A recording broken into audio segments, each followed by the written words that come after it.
Salve, salve família, aqui quem fala é o Lutz do canal Cortes Podcast e no meu primeiro mês monetizado eu já fiz $3.000 só seguindo o que esse cara fala no curso dele. Então se você quer ganhar dinheiro com internet e YouTube sem nem precisar aparecer, confere o primeiro link na descrição. Mas enfim, então a droga tem sido, por exemplo, na Grécia Antiga, o oráculo de Delfos, né? Você tinha as pitonisas, que eram as profetisas que elas inalavam o odor que saía da terra, de tipo enxofre mesmo, né? Que era a área vulcânica, e elas entravam em transe. E elas profetizavam, e sempre isso esteve ligado com a realeza, com a nobreza, né? Historicamente, né? A nobreza sempre buscou o conselho dessas pessoas, né? E até recentemente, por exemplo, o Ronald Reagan tinha uma astróloga, né? Ah, Então, assim, você pode buscar esse caminho, né? Que é um caminho, só que quem que está falando para você? Né? Você não sabe, né? Você não sabe se... Porque aí que tá, biblicamente falando, Deus ele não se revela dessa forma para o homem, né? Deus não é um garçom, vamos dizer, que você toma uma bala, você toma alguma coisa e você fala, vem cá, né? Não tá assim para te obedecer, né? Primeiro que a Bíblia diz que assim é pela fé, e a fé tem uma conotação de humildade, de você entender que eu preciso crer, que não é assim, eu que estabeleço, chego aí, né? Então, você tem uma... Para você entrar na presença de Deus, tem todo... Imagina se a gente olhar para o sol, algum tempo você já fica cego, literalmente queima a tua córnea, né? Um astro físico, mas que emana a luz. Imagina um ser transcendente que criou tudo, que criou toda a natureza, né? Como que a gente... né, se relaciona. E o problema é que o ser humano tenta reduzir, né, a Deus a nossa, né? Então ele transcende. Então eu falo, tem duas religiões no mundo, uma que é isso, que busca Deus dessa forma, e tem outra que adora seres criados por Deus, hierarquias espirituais que querem adoração, porque adoração é energia, tá? Da mesma forma que dinheiro é energia, adoração é energia. Eles se alimentam disso? Se alimentam disso.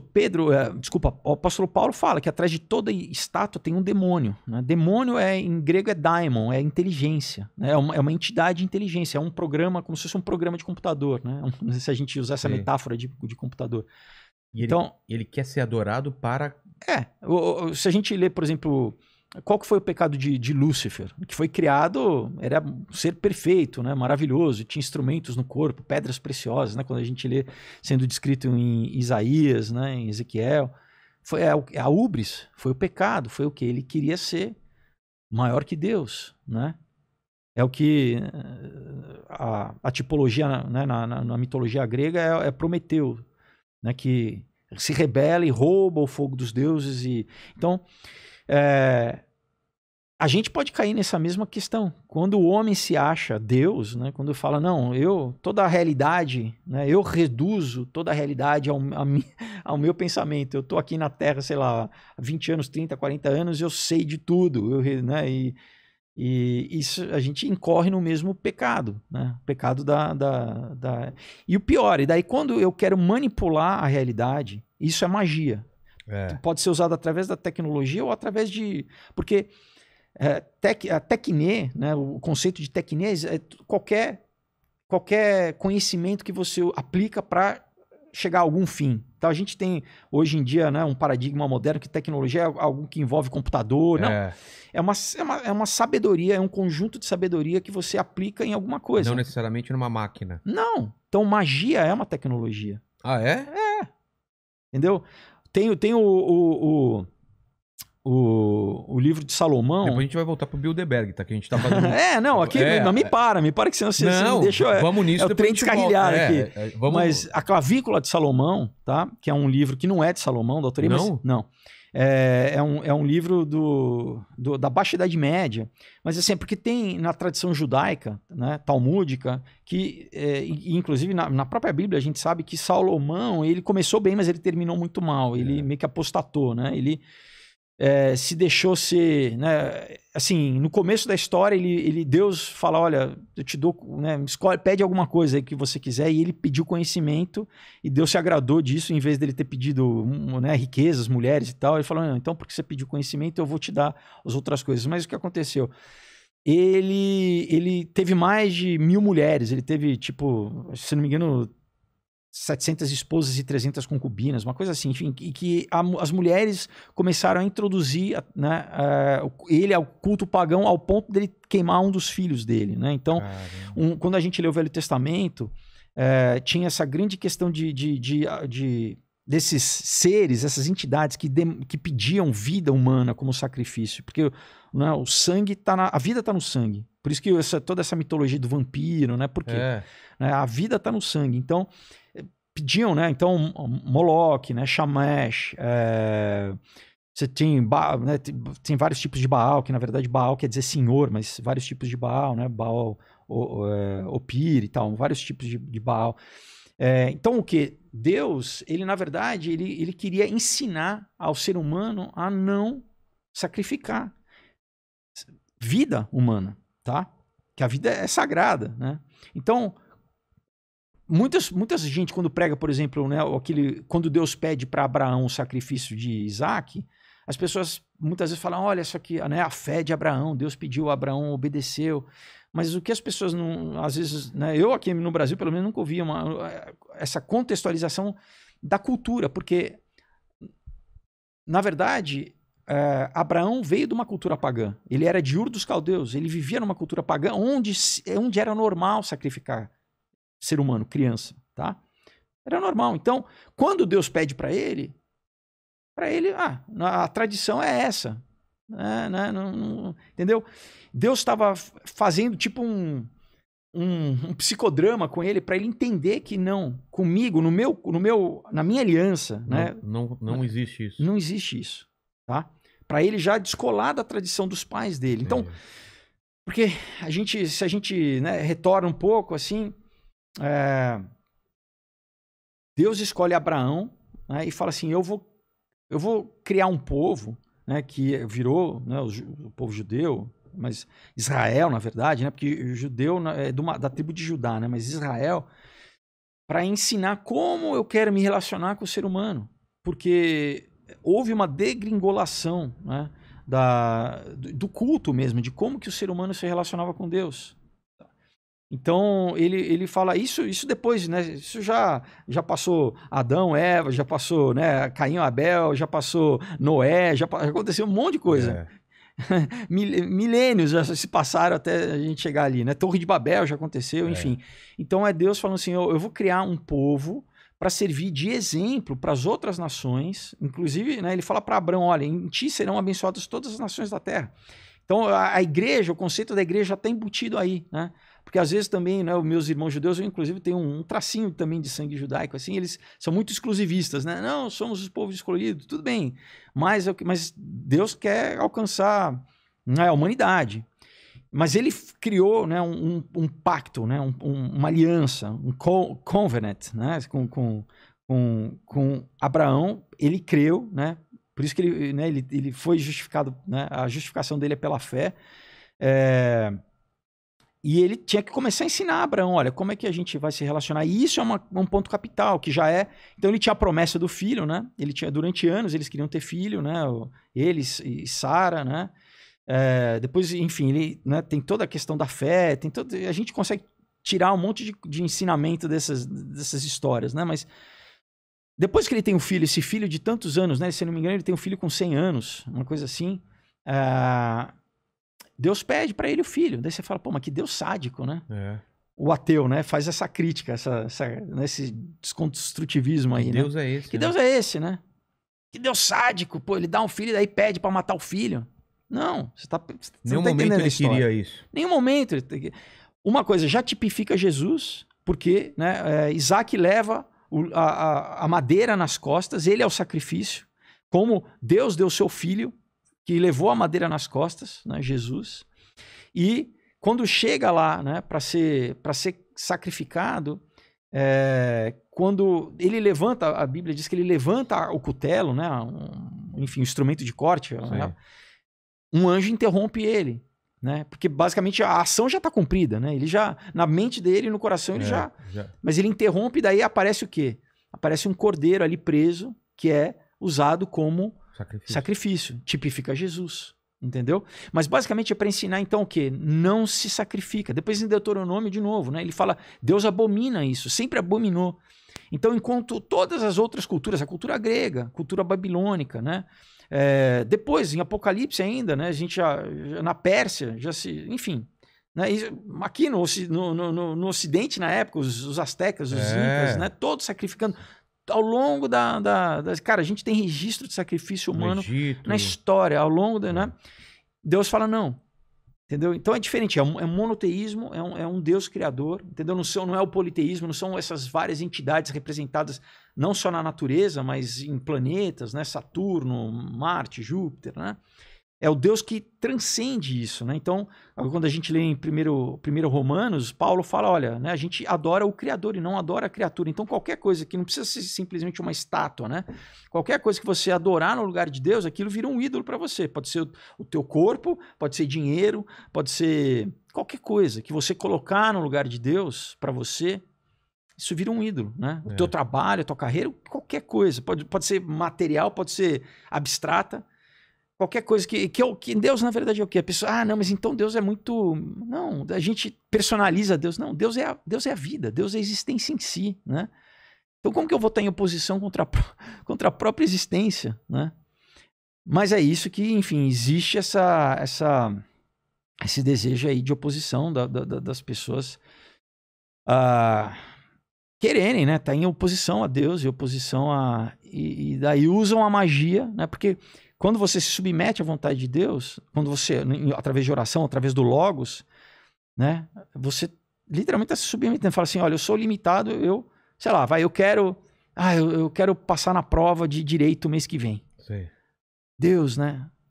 Me ajuda. Pode ser que eu não sei, eu não consigo ver daqui a 1 mês, 2 meses, né? As pessoas vão vão buscar porque elas querem saber o resultado. Eu não sei. Se eu confio que Deus me ama, né, que a vontade dele é boa, perfeita e agradável para mim, eu vou descansar.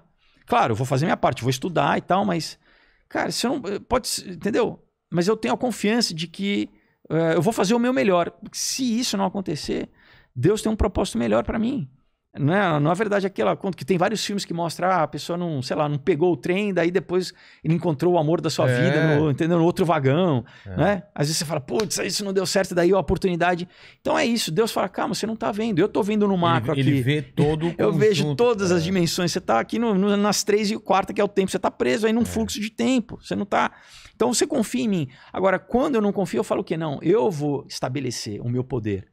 Eu vou pagar para alguém fazer um trabalho para trazer meu amor em não sei quantos dias, ou então para prender aquela pessoa, ou então para eu ter... Entendeu?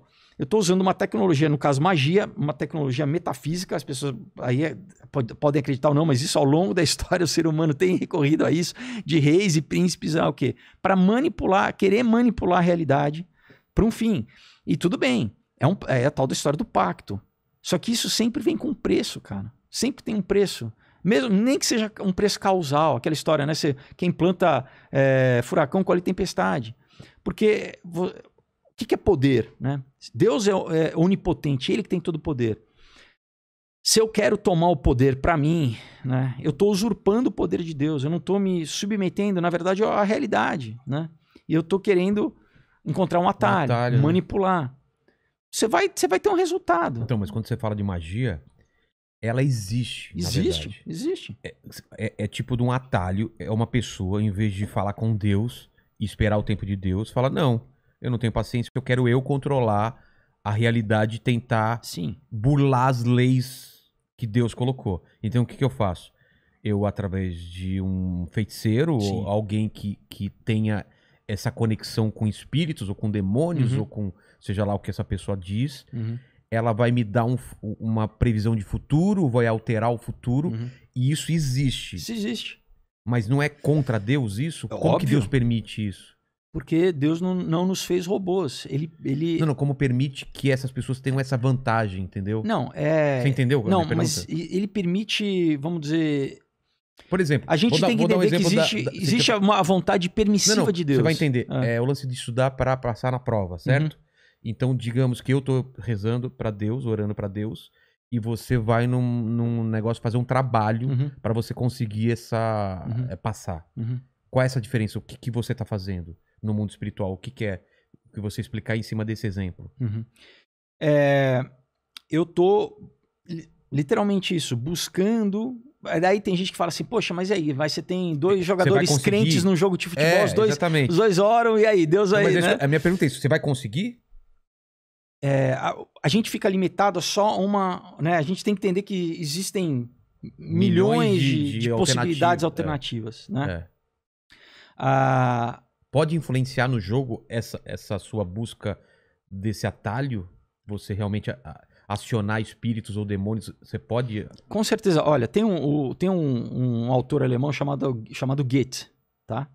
Que tem um livro chamado Fausto, que na verdade, né, alguns escritores escreveram sobre esse... É quase que não é uma mitologia, mas é quase que uma fábula, que é o quê? Esse cara que é um cientista, isso, né? Ele escreveu no século XVIII.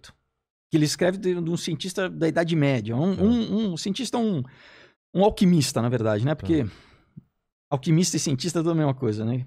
É tudo isso. Você manipula a matéria. E ele faz o quê? Ele faz um pacto com Mefistófeles, que é, na verdade, né, é o Hassatan, que é o... Né, Satanás, no original, no hebraico, não é um nome próprio. Ele significa o opositor, ou adversário. Né? Enfim, então, literalmente isso. Ele vende a alma. Né? Essa história de escrever com sangue. Né? E o quê? Basicamente, conhecimento é uma forma de poder. Né? Com certeza. Se eu quero preservar minha vida, é uma forma de poder. Última questão é poder, tá? Quando a gente, né, vai afunilando, abstraindo, é poder, né? Poder fazer o que eu quero, né? Poder ter dinheiro para fazer o que eu quero, poder ter o dinheiro para, né? Ou poder conquistar a mulher que eu quero, poder, né? Enfim, é poder. Então é basicamente isso, né? E é isso, é você não se submeter ao tempo de Deus, ao processo de Deus, ao que Deus tem para te ensinar naquele processo, né? Porque, novamente, a gente está preso temporalmente aqui, né? O tempo é a coisa que a gente sofre efeito aqui, né? E a física fala, segundo a lei da termodinâmica, que tudo... Então, muita gente, né, fala, evolução, estamos evoluindo. Não, a gente tá degringolando, a natureza toda está decaindo. Que, biblicamente, a gente fala que é o quê? Que isso é o princípio de entropia que entrou na natureza por causa do pecado humano. Porque Deus, né, no que seria conceitualmente o Éden, é um espaço onde essa lei não funciona. Não tem entropia. As coisas não decaem. São eternas. São eternas. Porque Deus é eterno. Deus está fora do tempo, né? Às vezes é difícil tentar conceitualizar isso, mas imagina uma roda, né? Um aro de bicicleta, né? Ele assim, deitado, né? Então, você tem o eixo da bicicleta e você tem a roda. Então, o eixo, ele comanda tudo, ele sustenta tudo, mas ele não move, ele está parado. O que mexe é a roda. Então, assim... Deus seria esse eixo. Ele está fora do tempo. Estou tentando uma ilustração, né? É difícil para a gente tentar, né, conceitualizar isso, mas assim... Então, a gente tem que entender que assim, a gente está aqui num fluxo onde você falou, mas por quê? Porque aqui é o tempo que a gente tem para exercer as nossas escolhas, né? Quando você está na presença de Deus, você está... É como o Paulo fala, depois... Não vai ter mais fé, não vai precisar de fé, porque você vai ver. Fé é pra cá. Você não vai precisar mais de... Como é? Sabedoria. Minha mulher fala só sempre, amor. Fé é acreditar sem ver. Mas é isso, é a definição bíblica. Aí né? Ela me pede pra ver meu WhatsApp, eu falo, tenha fé. Então, né? Daí quando ela te fala também, não, você pede, não, cadê o extrato do cartão? Ela fala, tenha fé. Mas voltando ao exemplo do estudar pra prova, ou eu vou comprar essa minha vaga através desse atalho que é fazendo um trato com... Não, cara, vai vir é um preço que você vai pagar em algum momento na tua vida, porque o outro lado cobra. Então, mas pode ser que consiga. Sim. Ah, é? Porque você tá, cara, aqui... Você tá alterando a realidade alterando a realidade. Você tá roubando. Você tá roubando. Caramba. O que não é diferente de um ato de roubar fisicamente alguma coisa. É a mesma coisa. Você tá indo contra um princípio moral, só que é um princípio moral espiritual. Né? Isso tem um preço. Isso tem um preço. A nossa lei jurídica, a gente tem que entender que existe... A realidade, ela existe metafisicamente, depois ela vem descendo, ela vai se condensando e se materializando. Então, o mundo que a gente vive aqui, O mundo real, né? Isso Platão já falava, entendeu? E Platão, né? Não era nenhum cristão. Mas já a questão da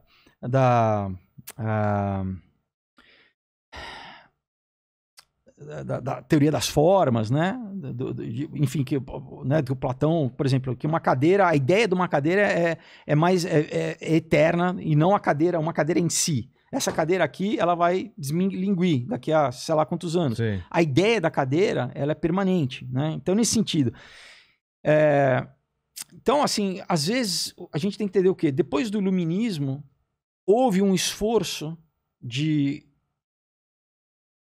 secularizar a sociedade, fazer com que as pessoas perdessem a sua ligação, a sua tradição espiritual, para que as pessoas ficassem com essa visão rasa da vida. Da vida. Que tudo é só matéria, que acabe, que não tem nenhum telos, né? Que grego quer dizer o final da história, não tem uma teleologia. Apesar que eles sabiam, eles tinham para eles guardavam. Agora, para a população, né, para ser mais fácil de ser controlado, né, para ser, vamos emburrecer a população,